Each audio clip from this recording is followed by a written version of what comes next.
And this is the last element that we'll look at. This is the Q2Q1 element. So we have quadratic basis functions for velocity on squares and linear basis functions for the pressure. Now this element actually has a name. This is called the Taylor-Hood element.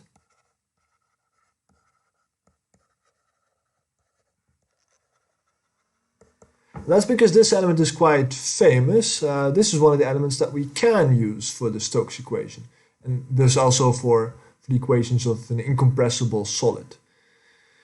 Now we're not going to prove why we can do this, why they do work. That's actually rather difficult, and we could already see that it was quite tricky to prove that the previous two elements did not work, and the proofs of those kind of were based on a single counterexample. If you can give one counterexample as to why it doesn't work, then, well, you cannot prove that it does work.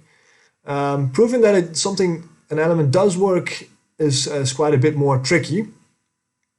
And rather than going through the actual analysis of something like that, I want to do two things.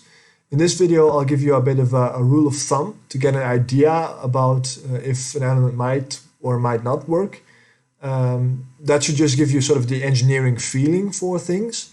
And then in the next video, we'll actually provide a numerical tool for being able to do this. And we know that the subconditions have to do with the full rankness of a matrix, so we can actually sort of reformulate this into an eigenvalue problem to get an idea of whether, or to know if something would work or not. But in this video, I'll focus on the engineering feeling, the rule of thumb. And what we're going to do is we're going to do degree of freedom counting. So the rule of thumb,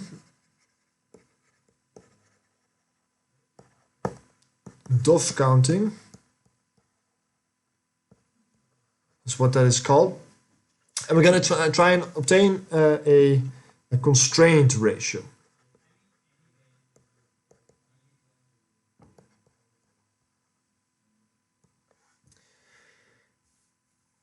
And the way that we define the constraint ratio, and then I'll get back to this element towards the end of the video to see what we get as a value out of the constraint ratio for that Taylor-Hood element.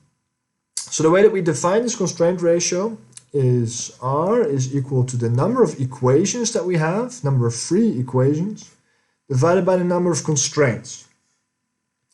Yeah, so the NEQ is the number of equations.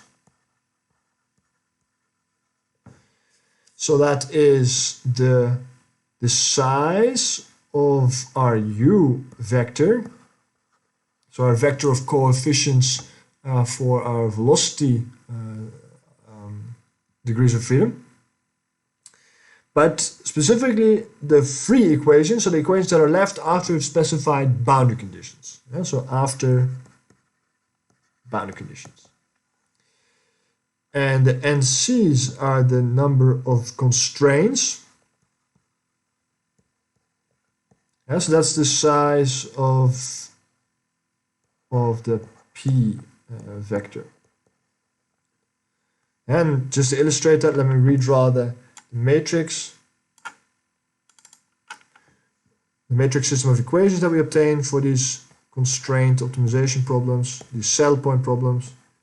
There was matrix here, B and a B transpose, and a matrix A. And then we had our vector of solution vector, where in part of these we had U, our coefficients, null coefficients for U, and part of this was P.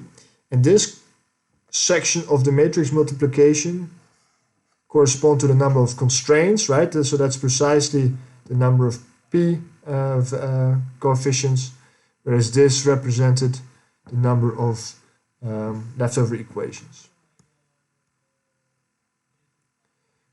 and constraints.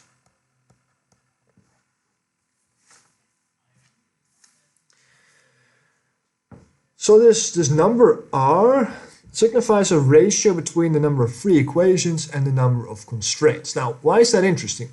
Well, if we look at the actual original equations, the strong form equations, or the Stokes equations, then we find that there is also a certain ratio between free equations and constraints equations. Yeah, so in 2D we have two momentum equations and we have one constraint equation. We have the momentum, so in 2D we have two momentum equations and we have the constraint that the divergence of u is equal to 0. So we have one constraint equation.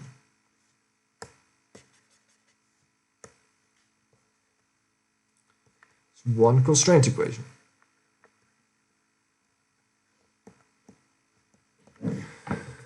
So intuitively and physically it makes sense that our discrete approach tries to mimic the relation between free equations and constraints prescribed by the original physical law that we're trying to capture.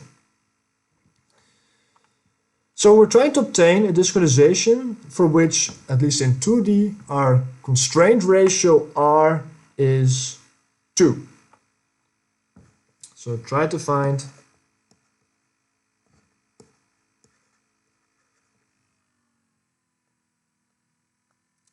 element pairs for which R is equal to. Now I'll write down the true ratio. Yeah, so in 2D that would be 2, in 3D that will be 3, but more generally you might have other constraint minimization problems for which you have different ratios between free equations and constraints, right? So they would have to reevaluate what you're expecting here. Yeah, so the key idea is that you get a constraint ratio in your discrete system of equations that sort of represents also what you expect physically.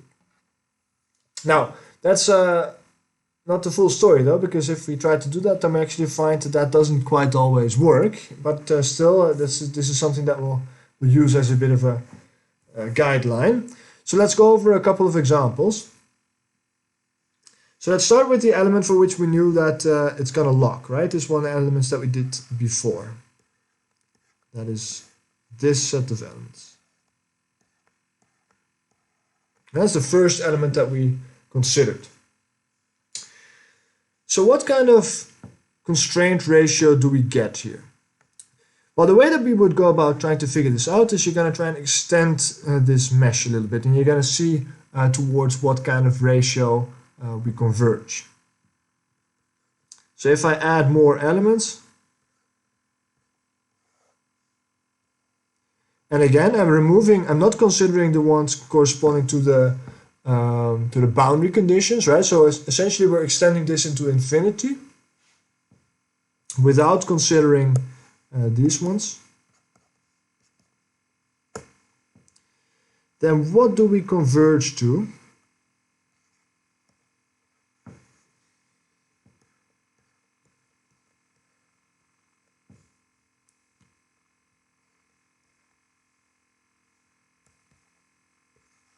So at this point, every time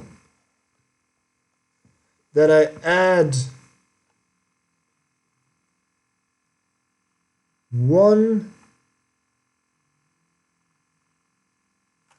velocity degree of freedom,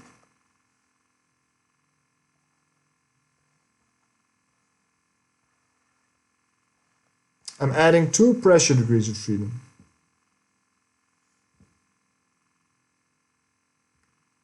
Okay. Sorry, my notes were confusing me. But of course, we have per each one of these, we have 2 corresponding degrees of freedom, right? We have an x and a y. Yeah, so an x and a y. Yeah, so for each element that I'm stacking on top here, I add 2 displacement degrees of freedom. Sorry, I was saying 1 before. And I'm also adding 2 pressure degrees of freedom. Right, so in the limit we get an R is equal to 1. Right, the number of equations in each subsequent layer that we add is 2, and each number of constraints is also 2. So we get a ratio of 2 over 2 is 1. So we have a constraint ratio that is smaller than the expected ratio, or the true ratio, whatever. So if we get a constraint ratio that is smaller than what we expect, that means that we have more constraints than what we would hope to have. Yeah? So we get an over constraint.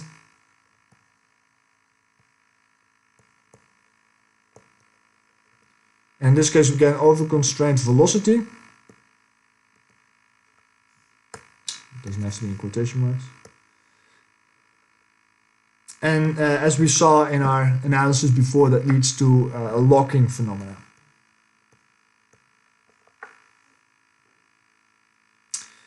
Okay, so then let's try and look at the second element that we considered. That was the square element.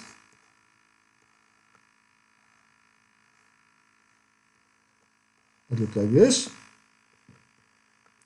Yeah, so you can already see that every time I'm adding a new element, I'm adding one closed circle and one open circle.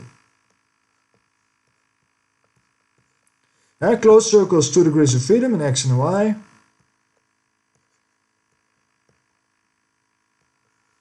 Yeah, so the ratio that I'm moving towards here is 2. Right? I'm adding 2 equations, one for x, one for y, and one constraint. So this is precisely our expected ratio. But we still find that we get unsuitable behavior. We get these pressure oscillations. So actually what we have here is something that we have, or a discretization where we have an unconstrained, an under constrained pressure field.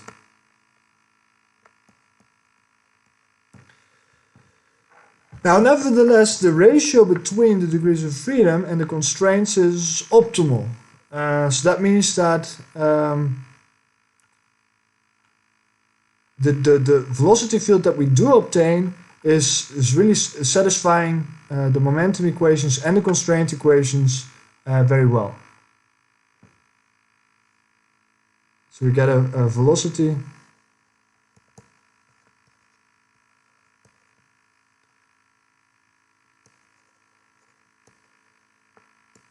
so it has a good ratio. So it has a good it satisfies that div u is equal to 0 satisfaction. So the velocity field has a good incompressibility satisfaction. Yeah, because the velocity field, well, we get the ratio that we want to get to represent the physics. So we get a good velocity solution, but as we saw from our analysis, we get this under constrained pressure field. That's actually also, maybe I can still show that one more time, precisely what we had here.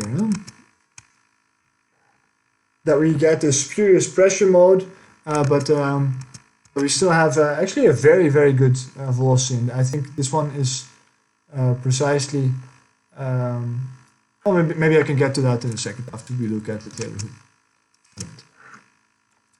So then our third element, that was this one.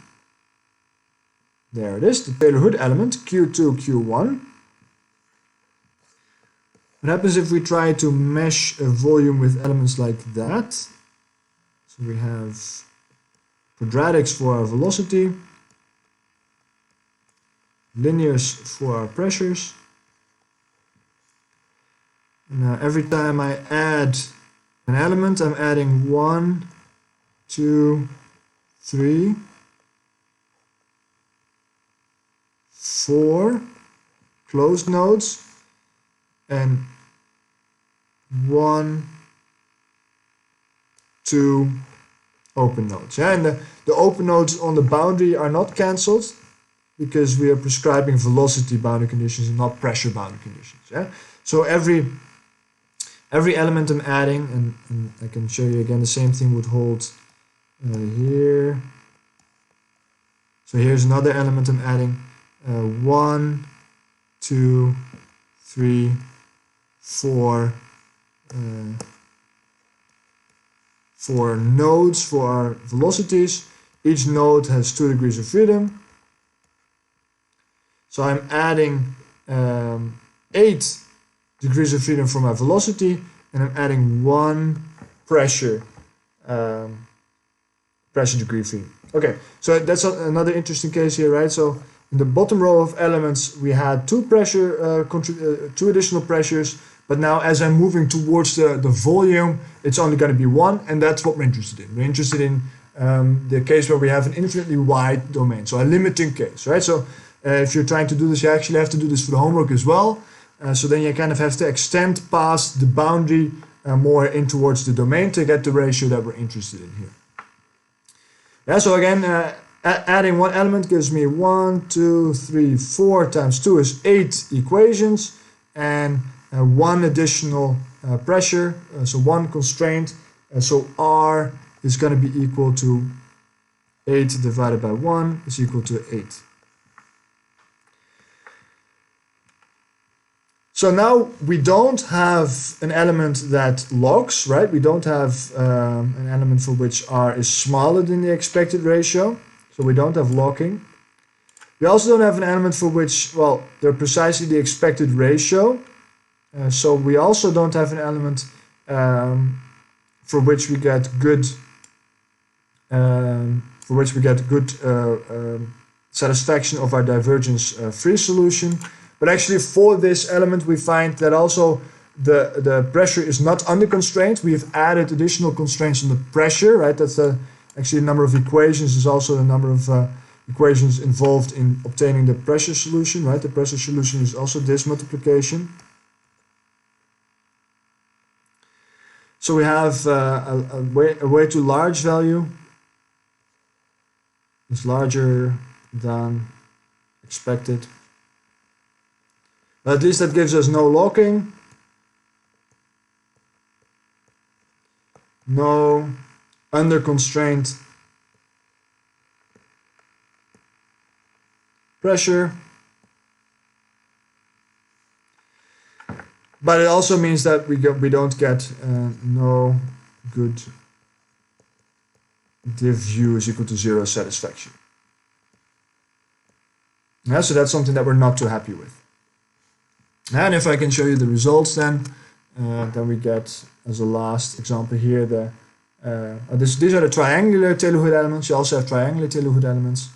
So I see my images in front of this, but this will be the triangles, and I believe. Do I not have the squares?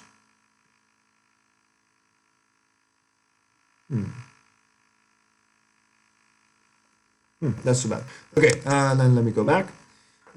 So for the triangles, the same thing is going to be true if I'm not mistaken. Yeah, so I can actually cut this in half and the same conclusion actually holds. Yeah, so you would actually get the same constraint ratio for the triangles. Then I can make my conclusion here.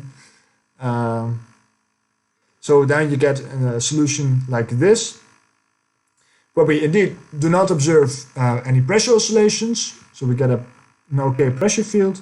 We do not observe any locking in our velocity field, so we get an okay velocity field. But at the same time, if we compare the previous one and this one with each other, then we see that we get this this contraction of our velocity towards this spiraling center point. And that is because the numerical solution is not very accurately satisfying this divergence-free constraint. Yeah? So our flow is sort of sinking inwards, and we're kind of losing mass in that sense. So that's typically also not something that we're too happy with. If I can go back to the exact equation here on the left, so this was obtained with a good numerical scheme with a highly refined mesh, and then we get a solution that looks like this, and you can indeed see that from at least from the velocity contour perspective, it is the element that has this checkerboard pattern, right? The pressure oscillations. That actually gave a better approximation in our velocity. So, what conclusions can we draw from this? First of all, stable element pairs, like the Taylor Hood element here, we use them because we can rely on them. Not because they give us the best bang for buck in terms of quality of solution over computational expense. But nevertheless, typically we prefer to be able to rely on our discretization, and then we rather spend additional computational expense to get up to the number of the quality of the solution that we're happy with. So being able to obtain a robust discretization is very valuable.